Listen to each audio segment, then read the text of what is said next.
اہل بیت کی کیا بات ہے، سبحان اللہ، یہ گھرانہ میرے حضور کا ہے۔ اور پھر اسی گھرانے کے چشم و چراغ امام حسین رضی اللہ تعالیٰ عنہ نے جو قربانی کی داستان رقم کی، سبحان اللہ، نانا کے دین کے پرچم کو اپنا سر کٹا کر بلند کر دیا۔ 10 محرم الحرام کا دن آ گیا، یاد رہے کہ وہ دن جمعہ کا دن تھا۔ 10 محرم الحرام جب یہ واقعہ ہوا، کربلا کے میدان میں آپ خطبہ ارشاد فرما رہے ہیں، ان کو سمجھا رہے ہیں کہ دیکھو میں کون ہوں، یہ ظلم مت کرو۔ تم کیا جواب دو گے جس کا کلمہ پڑھتے ہو اس نبی علیہ الصلوۃ والسلام کو؟ اس وقت آپ کے جو خیمے تھے جہاں خاندان کے افراد تھے، وہاں خندق میں ایک آگ بھی جل رہی تھی۔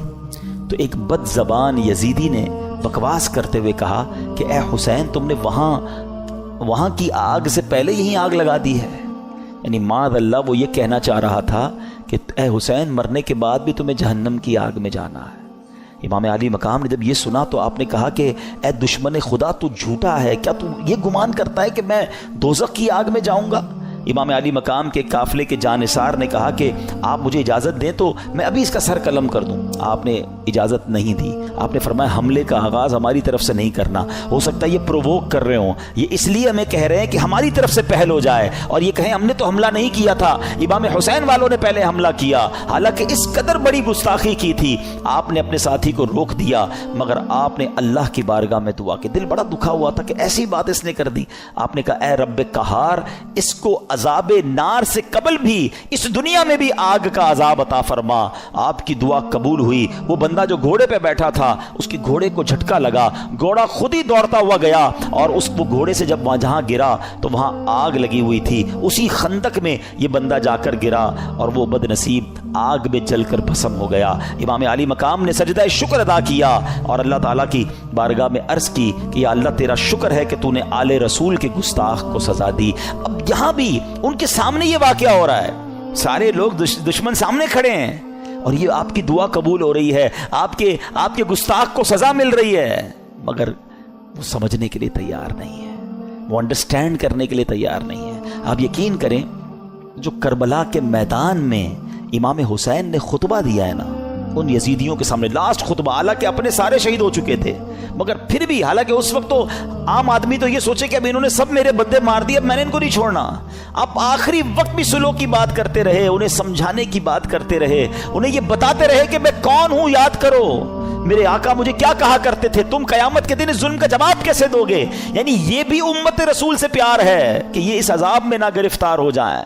اتمام حجت کی گئی مگر وہ یزیدی نہ مانے۔ اب ایک بات ذہن میں آتی ہے، اب یہ بڑا اہم کوسچن ہے کہ یزیدی جو بھی تھے تو کلمہ پڑھنے والے، اللہ کو مانتے تھے، اللہ کے نبی کو مانتے تھے، معلوم بھی تھا یہ اللہ کے نبی کے نواسے ہیں۔ وہ ریزن کیا تھا جو اتنے بڑے ظلم پر یہ ریڈی ہو گئے؟ یہ ریزن پکڑنا بہت ضروری ہے اور یہ ہم سب کو آج سیکھ کر جانا ہے۔ یعنی کوئی بھی محفوظ نہیں ہے۔ میں آپ کو تھوڑا سا آج کل کے زمانے کا 1-2 انسیڈنٹ بتا دیتا ہوں تاکہ آپ کو اندازہ ہو جائے۔ ہم لوگ سمجھ رہے ہوتے ہیں یار یزیدیوں نے اتنا بڑا کام کر دیا، ہم تو کبھی بھی کوئی ایسی غلط حرکت نہیں کر سکتے۔ کوئی اپنے آپ کو محفوظ نہ سمجھے۔ ہاں، بیسک جو ان کے ریزن تھا نا، وہ تھا لالچ، اور وہ لالچ تھی پیسے کی، اقتدار کی۔ جب یہ لالچ طاری ہوتی ہے نا انسان پہ، پہلے تھوڑا سا سمجھیے گا، آپ کو لگتا ہے یار مجھ پہ کچھ بھی ہو جائے میں ایسا ظلم تھوڑی کر سکتا ہوں، کتنا بھی پیسہ مجھے کوئی دے دے میں جان دے دوں گا، کبھی کسی کو قتل نہیں کروں گا، نواسہ رسول تو بہت دور کی بات ہے۔ یہ بولنا اور ہے، لیکن ایک وقت آتا ہے جب انسان کے دل پر شیطان کا قبضہ ہو جاتا ہے۔ آپ پڑھتے ہیں خبریں، 5 سال کے بچے اور 4 سال کی بچی کے ساتھ جو واقعات ہو رہے ہیں، کیا کوئی خوشی سے کرتا ہے یہ کام؟ ذرا سوچئے، جب وہ یہ کام کر جاتا ہوگا اس کے بعد خود اس کو کتنی ندامت ہوتی ہوگی، یہ میں نے کیا کر دیا۔ پھر اسی وجہ سے بچنے کے لیے اس بچی کو قتل بھی کر دیا جاتا ہے۔ یعنی یہ واقعات ہم سنتے ہیں تو ہماری عقل حیران ہو جاتی ہے کہ یہ انسان تھا یا درندہ تھا۔ میں آپ سے یزیدیوں کی تو بات نہیں کر رہا، آپ کے وطن میں رہنے والوں کی بات کر رہا ہوں۔ اس کا مطلب کیا ہوا؟ ایٹ دیٹ ٹائم جب وہ یہ عمل کر رہا تھا، اس کا دل شیطان کی مٹھی میں تھا، اس کو ہوس نے اندھا کر دیا تھا۔ تو یہ واقعات مجھے اور آپ کو یہ سوچنے پر مجبور کرتے ہیں کہ کوئی اپنے آپ کو محفوظ نہ سمجھے۔ یہ ایک لمٹ ہوتی ہے انسان کی۔ ایک حدیث پاک ہے نا، بڑی مشہور حدیث پاک ہے، جس کا مضمون ہے کہ جب بندہ ایک گناہ کرتا ہے نا، میرے ینگسٹر ذرا غور سے سنیں، ایک گناہ کرتا ہے اس کے دل پر ایک بلیک ڈاٹ لگ جاتا ہے، گناہ کرتا رہتا ہے، پھر دل پورا سیاہ ہو جاتا ہے. اب اس پر ہدایت کی کوئی بات اثر نہیں کرتی. یہ جو روز شراب پیتے ہیں، جناب پارٹی کرتے ہیں، حرام کام کرتے ہیں اور گندی چیزیں دیکھ رہے ہوتے ہیں، دوستوں میں بیٹھے گناہ کر رہے ہوتے ہیں، نمازیں قضا کر رہے ہوتے ہیں، اپنے آپ کے بارے میں یہ ضرور سوچ رہے ہوتے ہیں کہ میں اتنا بھیانک کام نہیں کروں گا، مگر ایک وقت آتا ہے کہ دل سیاہ ہو جاتا ہے. اب وہ دل ہے شیطان کے ہاتھ میں، وہ ایسے کام کروا سکتا ہے کہ آپ تصور بھی نہیں کر سکتے. یار بندہ ماں کو قتل کر دیتا ہے، ہم نے نہیں سنے واقعات، کیسے پاسبل ہے کوئی اپنی ماں کو مار دے؟ لیکن ایک لمٹ ہوتی ہے، اس کے بعد انسان جب اوور لمٹ ہوتا ہے تو شیطان جو چاہے اس سے کروا لیتا ہے. تو اللہ سے توبہ کرتے رہا کرو، اور اس کا بیسٹ طریقہ یہ ہے کہ گندے اور برے ماحول سے اپنے آپ کو بچائیں. جو ایسے لوگوں میں اٹھتے بیٹھتے ہیں نا، جو ہر وقت حرام چیزوں کی باتیں کر رہے ہوتے ہیں، یار پیسہ ہونا چاہیے تبھی زندگی میں مزہ ہوگا، جدھر سے بھی آتا ہے آنے دو، بس پیسہ بڑھنا چاہیے، ابھی تو ہم نے وہ رکھنا ہے، ابھی تو ہم نے وہ لینا ہے. میں ایک جگہ بیٹھا تھا، یہ باتیں ہو رہی تھی، میں نے کہا یار کیا کریں گے اتنا پیسہ؟ تو ایک بندہ کہتا ہے میں نے تو خواب دیکھا ہوا ہے 6,000 کروڑ کی یاچ لوں گا. وہ کیا ہوتا ہے؟ کوئی پانی کے اندر کوئی جہاز ہوتا ہے؟ میں نے کہا یار دیکھو کراچی کے رہنے والے نے بھی ایسا خواب دیکھا ہے. اب اتنے بڑے جس نے خواب دیکھے ہیں تو پھر اس کو کہاں سے قناعت اور کہاں سے صبر آئے گا؟ اللہ کی رضا پر راضی رہنا ہم کب سیکھیں گے؟ تو بہرحال میرے پیارے اسلامی بھائیوں، سوچو اس بات کے، یہ کیسے، اس ریزن کو پکڑیے. یزیدیوں کے ایسا کیا ہو گیا تھا کہ یہ اندھے ہو گئے تھے؟ آج بھی بندہ اندھا ہوتا ہے. ہاں، ظلم کرنے والے نہیں دیکھے آپ نے؟ بندوں کو ڈرل کرتے ہیں، ہاتھ پیر کاٹتے ہیں، قتل کر دیتے ہیں، پیسے چاہیے قتل کرنے کے لیے، تو وہ کیسے تیار ہو جاتے ہیں؟ ان کا دل سیاہ ہو گیا. اب ان سے کچھ بھی کروا لو. یہ شراب ہے نا، اس کو ام الخبائث کہا گیا، برائیوں کی ماں. یہ وہ چیز ہے کہ اس کا جو عادی ہو جائے، اب شراب کے علاوہ بھی عجیب عجیب نشے آ گئے، نشے میں گرفتار جو ہوا نا، اب اس کو ماں بہن کی بھی تمیز نہیں ہے، اس کو کسی کی بھی تمیز نہیں ہے. وہ کر جائے گا جو کوئی سوچ ہی نہیں سکتا، اور اس کے بعد وہ خود بھی شرمندہ ہوگا کہ یہ میں نے کیا کیا، نشے میں تھا. تو یہ وہی بات ہے کہ بندہ جب برائی کی طرف جاتا ہے تو ایک کے بعد دوسری، دوسری کے بعد تیسری، تیسری کے بعد چوتھی. یہ غور کیجئے، یہ بات ہمیں یہ سمجھنی ہوگی کہ ہمیں اپنے آپ کو گناہوں سے بچانا ہے، ورنہ یزیدی راستے پر چلنے میں دیر نہیں لگتی، جس کو پیسے کی لالچ نے گھیرا ہوا ہے. اچھا ایک اور عجیب بات بتاؤں میں آپ کو، ہم دل کو عربی میں کیا کہتے ہیں؟ قلب. کیا کہتے ہیں؟ امراض قلب لکھا ہوتا ہے، قلب موٹے کاف سے. اس کا مطلب کیا ہے؟ میننگ آف قلب، منقلب ہونے والا، بدلنے والا. یہ جو دل ہے نا، یہ بدلتا رہتا ہے. اب میں آپ کو کچھ ایگزامپلز دیتا ہوں، آپ کو سمجھ آئے گی میری بات. کبھی کبھی ہمارے دل پر ایسا خوف طاری ہو جاتا ہے اللہ کا، آنسو بہتے ہیں، بندہ کہتا ہے یار بس اب کوئی گناہ نہیں کروں گا. یہی دل ہے، یہی ہم ہیں. کبھی کبھی اسی دل پر گناہ کرنے کا اتنا جنون سوار ہو جاتا ہے کہ بندہ کہ کچھ بھی ہو جائے میں نے یہ گناہ کرنا ہے. ارے تھوڑے دنوں پہلے تو رو رہا تھا. کبھی کبھی اس دل پر ایسی کیفیت طاری ہوتی ہے سخاوت کی کہ بندہ کہتا ہے بس یار سارا ہی مال اللہ کی راہ میں دے دو، جتنا دینا ہے دے دو. کبھی کبھی اسی دل پر ایسی بخل طاری ہوتا ہے، بندہ کہتا ہے 1 روپیہ خرچ نہیں کروں گا. ارے کبھی کبھی یہ دل اتنا رحم دل ہو جاتا ہے کہ بندہ بچے کے ساتھ بھی بیٹھ کے نرمی سے بات کر رہا ہوتا ہے، پیار کر رہا ہوتا ہے. اور کبھی کبھی یہ دل اتنا سخت ہو جاتا ہے کہ بندہ کسی پر رحم کرنے کے لیے تیار نہیں ہوتا. یہ ساری کیفیتوں میں ہم گزرتے ہیں. ہاں ہم سب گزر رہے ہوتے ہیں. کبھی عشق رسول کی کیفیت ہوتی ہے، کبھی یاد مدینہ کی کیفیت ہوتی ہے، اور کبھی برے برے خیالات آ رہے ہوتے ہیں. یہ کیا ہے؟ یہ اس کے بارے میں علماء نے لکھا کہ یہ دل جو ہے نا ایسا ہے کہ ریگستان میں ایک پتا پڑا ہوا ہے، ہوا جدھر آئے ادھر پتا اڑ جاتا ہے، دل اسی طرح بدلتا رہتا ہے. اور اب اس کنسیکوینس کو ذہن میں رکھ کے اب میرے آقا کی دعا سنو. اللہ کے حبیب دعا کرتے ہیں، یا مقلب القلوب ثبت قلبی علی دینک. اس دعا کا مطلب پتہ ہے؟ دعا کرنے والا کون ہے؟ کونین کے والی اللہ کے حبیب علیہ الصلوۃ والسلام، جن کے صدقے مجھے اور آپ کو ایمان ملا، وہ دعا کر رہے ہیں. اے دلوں کو پھیرنے والے، میرے دل کو اپنے دین پر ثابت قدمی عطا فرما. کیونکہ یہی دل بدلتا ہے تو بندہ کافر ہو جاتا ہے، مرتد ہو جاتا ہے، کسی غلط عقیدے میں چلا جاتا ہے، کسی اور کے خیالات سمجھ آنے لگ جاتے، کیونکہ دل بدلتا رہتا ہے. تو دل کو اس طرح بے پرواہ نہ چھوڑ دو، اس کی بھی حفاظت کرنی ہے، اور اس کو بھی اسٹیڈ فاسٹ صحیح راستے پر رکھنا میری اور آپ کی ذمہ داری. یہ دعائیں کریں، اپنے دل کے لیے دعائیں کریں، اور پھر ایسے ماحول میں رہیں وہ جو لوگ کہتے ہیں نا یار میں سب کی سنتا ہوں، کیا کریں، انٹرنیٹ آ گیا ہے، ہر بندے کی سننی ہے، دیکھوں تو صحیح مسلمانوں پر اعتراض کیا کرتے ہیں کافر، ذرا یہ سنوں، ہیں عیسائی کیا کہتے ہیں، ہندو کیا کہتے ہیں، کرسچن، اب یہ سب چیزیں سننی ہے، انٹرنیٹ کا زمانہ ہے، پتہ نہیں کس کی کون سی دلیل دل میں بیٹھ جائے اور بندہ سوچتا رہے یار اللہ تعالیٰ ہے بھی کہ نہیں، کیونکہ وسوسہ شیطان نے ڈال دیا اور اب وہ وسوسوں کا شکار ہے، اب وہ نبی پاک کے بارے میں وسوسے میں ہے، وہ آخرت کے بارے میں وسوسے میں، کہا کس نے تھا وہ باتیں سننے کے لیے، تم نے خود اپنے دل کو ادھر لگایا۔ کچھ لوگ بد عقیدہ کو سنتے ہیں، یار دیکھو تو صحیح ہمارے عقیدے کے بارے میں کیا اعتراض کر رہے ہیں، تم کوئی عالم ہو، مفتی ہو، کتنی اسٹڈی ہے تمہارے پاس، کیوں سنتے ہو وہ باتیں؟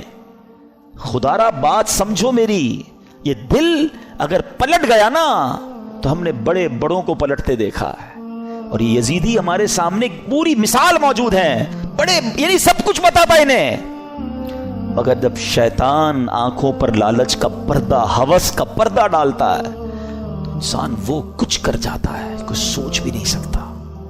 بلم بن باورا یاد ہے آپ کو؟ یہ وہ شخص تھا کہ جو مستجاب الدعوات تھا، سر اٹھاتا تھا تو لوح محفوظ کو دیکھ لیتا تھا، اتنا بڑا عبادت گزار، اور لالچ کیا کی جب بنی اسرائیل والے گئے پیسے لے کر کہ آپ پیسے لیں آپ کی ساری دعائیں قبول ہوتی ہیں، حضرت موسیٰ کے خلاف ذرا بد دعا کر دیں۔ پہلے تو اس نے دوڑا دیا کہ پاگل ہو گئے میں اللہ کے نبی کے بارے میں بد دعا کروں گا، اور پیسے بڑھائے اور انعام بڑھائے، عورتیں دیں، بہت سارے کام کیے انہوں نے۔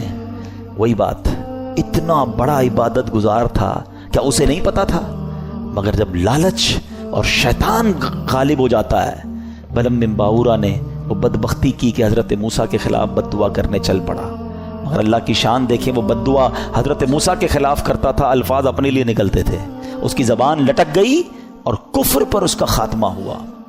اب علماء فرماتے ہیں کہ اصحاب کہف کا جو کتا تھا نا، کیونکہ وہ اصحاب کہف کے ساتھ تھا، اچھوں کے ساتھ رہا، وہ کتا جو ہے جنت میں بلم بن باورا کی شکل میں جائے گا، اور بلم بن باورا جہنم میں کتے کی شکل میں ڈالا جائے گا۔ یہ ڈرتے رہنا ہے ہمیں، یہ واقعہ سننا اپنی جگہ ہے، مگر یہ جو ظلم کیا گیا نا، ریزن کیا تھا؟ پیسے تھے، لالچ تھی، اقتدار تھا۔ اس سے سمجھ ہی آئی بات کہ لالچ، ہوس، اور جب بندہ شیطان کا پیروکار بن جاتا ہے پھر اس سے کچھ بھی متوقع ہے۔ آپ کبھی یہ نہ سوچیں کہ میں یہ گناہ نہیں کر سکتا، یہ سمجھ لیں اپنے لیے زوال کا آپ نے شروع کر دیا۔ جو اپنے آپ کو محفوظ سمجھتا ہے نا کہ یار بس میں نہیں، میں بڑا پکا ہوں، کوئی پکا نہیں ہے بھائی۔ جب اللہ کے نبی دعا کر رہے ہیں تو میں اور آپ کون ہیں؟ ہمارے صحابہ لرزتے تھے، روتے تھے، اللہ سے دعا کرتے تھے ایمان کی حفاظت کے لیے۔ پیران پیر سیدی غوث اعظم رضی اللہ تعالیٰ عنہ کہتے ہیں، لوگ کہتے ہیں آج عید کا دن ہے، عید کا دن ہے، عبد القادر کے لیے عید کا دن وہ ہوگا جب وہ اپنا ایمان سلامت لے کر قبر میں جائے گا۔ غوث پاک ہیں، ولیوں کے سردار، کہتے ہیں ایمان بچا کر قبر میں جانا یہ بہت مشکل ہے، آج کے دور میں تو اور مشکل ہے۔ سیدی اعلیٰ حضرت نے 100 سال پہلے ایک بات کر دی تھی کہ سونا جنگل، رات اندھیری، چھائی بدلی کالی ہے، سونے والو جاگتے رہیو، چوروں کی رکھوالی ہے۔ ادھر چور گھوم رہے ایمان کے، کہتے ہیں آنکھ سے کاجل صاف چرا لیں یا وہ چور بلا کے ہیں، تیری گٹھڑی تاکی ہے اور تو نے نیند نکالی ہے۔ تم سو رہے ہو، مزے کر رہے ہو، فکر ہی نہیں ایمان کی۔ ایمان کی فکر کرو، اعمال کی فکر کرو، اچھی صحبت بہت ضروری ہے۔ آج بھی یزیدی ٹولہ موجود ہے جو لوگوں کے ایمان چھیننے کے لیے اور برائیوں کی طرف مسلمانوں کو لگانے کے لیے تیار ہے۔ ہمیں ڈھونڈنا ہے آج کے دور میں بھی حسینی لوگوں کو کہ وہ کون ہے جو سچے پنجتن کے غلام ہیں اور ہمیں حسینی طریقے پر چلاتے ہیں اور پکڑ پکڑ کر ہمیں گناہوں سے بچاتے ہیں۔ ہمیں اللہ کی اس نعمت پر اللہ کا شکر ادا کرنا چاہیے جو دعوت اسلامی کی صورت میں ہمیں یہ ماحول ملا ہوا ہے۔ اللہ اس ماحول پر ہم سب کو استقامت عطا فرمائے۔ اب میں آپ کو بتاتا ہوں ان ظالموں نے کرنا تھا جو کر لیا، ہوا کیا؟ کتنے پیسے مل گئے، کتنے مزے کر سکے، انجام کیا ہوا؟ یاد رہے کہ جس بدبخت خولی بن یزید نے امام حسین کا سر انور تن سے جدا کیا تھا نا، سر سے کاٹا تھا معاذ اللہ، چند ہی برس کے بعد اس کا کیا انجام ہوا کہ مختار ثقفی، اب اس کے بارے میں آگے جا کے بتاتا ہوں، اس شخص نے قاتلین امام حسین کے لیے ایک آرڈر نافذ کیا اور کہا کہ کربلا کے میدان میں جو بھی یزیدی لشکر میں تھا وہ جہاں پایا جائے اسے مار ڈالا جائے۔ یہ حکم سن کر کوفہ کے جفا شعار سورما بصرہ بھاگنا شروع ہوئے. مختار کے لشکر نے ان کا تعاقب کیا، جدھر جو ملا اس کو کاٹ ڈالا، اس کو مار ڈالا. خولی بن یزید وہ خبیث تھا جس نے امام عالی مقام کے سر انور کو تن سے جدا کیا تھا، یہ بھی گرفتار ہوا، مختار کے پاس لایا گیا. مختار نے آرڈر کیا دیا، دونوں ہاتھ دونوں پیر پہلے کاٹے جائیں، پھر سولی پر چڑھایا جائے اور پھر آگ میں جھونک دیا جائے. اس طرح لشکر ابن سعد کے تمام کو شریروں کو بڑے جس کو کہیں کہ صحیح طریقے سے ہلاک کیا گیا. 6000 کوفی جو امام عالی مقام کے قتل میں شریک تھے ان کو طرح طرح کے عذابوں کے ذریعے ہلاک کیا گیا. کیا منقبت کا ایک اشعار ذرا سنیں، دل دہلا دیتے کہ ان کا ہوا کیا حشر. آپ فرماتے ہیں اے تشنگان خون جوانان اہل بیت، دیکھا کہ تم کو ظلم کی کیسی سزا ملی. رسوائے خلق ہو گئے، برباد ہو گئے، مردود و تم کو ذلت ہر دو سرا ملی. دنیا پرستو دین سے منہ موڑ کر تمہیں دنیا ملی نہ عیش و طرب کی ہوا ملی. تم نے اجاڑا حضرت زہرا کا بوستان، تم نے اجاڑا حضرت زہرا کا بوستان، تم خود اجڑ گئے تمہیں یہ بد دعا ملی. آخر دکھایا رنگ شہیدوں کے خون نے، سر کٹ گئے امانہ تمہیں ایک ذرا ملی. اور ذرا مقطع سنو، کہتے ہیں پائی ہے کیا نعیم انہوں نے ابھی سزا، ابھی سزا تو ملی نہیں ہے. پائی ہے کیا نعیم ابھی انہوں نے سزا، دیکھیں گے وہ جہیم میں جس دن سزا ملی. ابھی تو انہیں آخرت کا عذاب ملنا باقی ہے. اچھا، اب خولی بن یزید کا یہ حال ہوا. ایک حدیث پاک سن لیں، ہم لالچ پر بات کر رہے تھے نا، لالچ کتنی بری چیز ہے. اللہ کے حبیب علیہ الصلوۃ والسلام فرماتے ہیں، ترمذی کی حدیث، 2 بھوکے بھیڑیے بکریوں میں چھوڑ دیے جائیں وہ اتنا نقصان نہیں پہنچاتے جتنا کہ مال مرتبے کا لالچ انسان کے دین کو نقصان پہنچاتا ہے. بھیڑیے جا کر بکریوں کو تو چیڑ پھاڑ کر دیں گے نا، فرمایا اس سے زیادہ دین کو نقصان انسان کو جب لالچ مال کی یا مرتبے کی ہوتی ہے نا، اس کے دین کا بیڑا غرق کر دیتی ہے. یہ سوچنے کی بات ہے. اچھا، اب یزید کا کیا ہوا؟ اچھا، یزید نے اتنا بڑا ظلم کیا، اتنا بڑا اسٹیج سجایا، کسی طرح اقتدار مل جائے. اقتدار ملا کتنا؟ یزید جو ہے اقتدار میں 3 برس 6 ماہ رہ سکا، بس 3.5 سال اسے اقتدار ملا اور پھر 39 سال کی عمر میں مر گیا. 39 ایئرز کی ایج میں. کیا عمر ہوتی ہے یہ؟ لیکن بڑی بری عادتیں تھیں، شراب کا عادی تھا، بدکاری کا عادی تھا. ایک رومی لڑکی سے اس کو عشق ہو گیا. اس لڑکی نے اس کو جنگل میں بلایا، بیابان میں بلایا، اور جب خوب شراب کے نشے میں دھت ہو گیا تو اس کو خنجر کے وار کر کے یہ کہہ کر ہلاک کیا کہ تو بدبخت اپنے نبی کے نواسے سے وفاداری نہ کر سکا، مجھ سے کیا وفاداری کرے گا. اس کو مار کر وہ لڑکی چلی گئی. کئی دنوں تک کسی کو پتہ ہی نہ چلا. چیل کوے اس کی لاش کو نوچتے رہے. اس کے ساتھی ڈھونڈنے نکلے کہ یزید گیا کدھر. بیابان میں اس کی سڑی ہوئی لاش ملی، کھڈا کھود کر اس کو دفنا دیا گیا. یہ انجام ہوا ان ظالموں کا. ایک یزید کے بعد سب سے بڑا جو یوں سمجھیے کہ کوفہ کا جو گورنر تھا نا، وہ بڑا مجرم تھا. اس کا نام تھا ابن زیاد. ابن زیاد کی بھی آپ دیکھیں، اللہ پاک کی کہتے ہیں نا، اللہ اپنی قدرت کے نظارے کیسے دکھاتا ہے. 10 محرم ہی کا دن تھا، 6 برس بعد 10 محرم کے دن ابن زیاد انتہائی ذلت کے ساتھ مارا گیا. اس کا سر کٹوا کر کوفہ میں مختار ثقفی کو بھجوایا گیا. یہ وہی محل تھا جہاں امام حسین کے سر انور کو لایا گیا تھا. ٹھیک 6 سال بعد ابن زیاد کے سر کو لایا گیا. اب اس کا جب سر رکھا گیا تو ایک بڑا سا سانپ آیا اور اس کے سر کے اندر داخل ہو گیا. پورے محل کے لوگ ڈر گئے. کبھی آنکھوں میں جاتا، کبھی ناک میں جاتا. تو میرے پیارے اسلامی بھائیوں، یہ واقعات ان یزیدیوں کا انجام ہمیں بتاتا ہے کہ ظلم جو ہے نا وہ زیادہ دیر نہیں چلتا ہے. اگر دنیا میں آج بھی کوئی ظلم کر رہا ہے، کسی کا مال دبایا ہوا ہے، کسی کا حق دبایا ہوا ہے، کسی کی زمین پہ قبضہ کیا ہوا ہے، کسی کو ویسے ہی ڈرا رہا ہے، وہ یہ نہ سمجھے کہ یہ پائیدار ہے.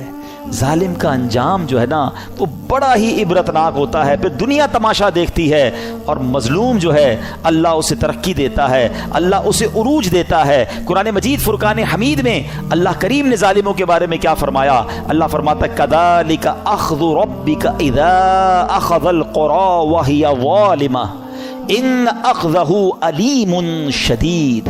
اللہ فرماتا اور ایسی پکڑ ہے تیرے رب کی جب بستیوں کو پکڑتا ہے ان کے ظلم پر، بے شک اس کی پکڑ دردناک کر رہی ہے. اللہ جب پکڑتا ہے نا تو پھر اس کی لاٹھی بے آواز ہے. پھر پتہ چلتا ہے ظالموں کو کیسے تتر بتر ہو جاتے ہیں. بڑے بڑے ظلم کرنے والے آئے, ان کا نام لینے والا کوئی نہیں ہے. تو میرے میٹھے اسلامی بھائیوں, ظالم ہونا یہ یزیدی طریقہ ہے, مظلوم ہونا یہ حسینی طریقہ ہے. کبھی ظلم ہو بھی جائے نا تو ظلم کا بدلہ ظلم سے نہیں دیا جاتا. اس نے ہمارے بندے مارے, ہم اس کے بندے مار دیں. آج کل یہی ہو رہا ہے, دشمنیاں چلتی ہیں. ہمارے یہاں نہیں تو کبھی قبائلی علاقوں میں چلے جائیں. ہمارا جب دورہ ہوتا ہے بلوچستان میں اور اندرون سندھ میں تو پتہ چلا وہ خاندانی اور قبائل کی لڑائی چل رہی ہے. انہوں نے ہمارے بندے مارے, اب ہم ان کے ماریں گے. اسی چکر میں زندگیاں گزر گئیں. ختم کریں ان چیزوں کو. ظلم کرنے والا کبھی کامیاب نہیں ہوتا. اللہ مظلوم کے ساتھ ہوتا ہے, مظلوم کی دعا سنی جاتی ہے. تو ہمیں اللہ ہمیشہ ظلم سے محفوظ فرمائے کہ انشاءاللہ ہماری وجہ سے کسی مسلمان کو تکلیف نہیں پہنچے گی. ہم تکلیف سہ لیں گے, صبر کر لیں گے, لیکن کسی کو تکلیف نہیں پہنچائیں گے, کیونکہ امام حسین کے پیچھے پیچھے جنت میں جانا ہے نا انشاءاللہ. اللہ پاک ہمیں کربلا والوں کا فیضان نصیب فرمائے اور ان کی قربانیاں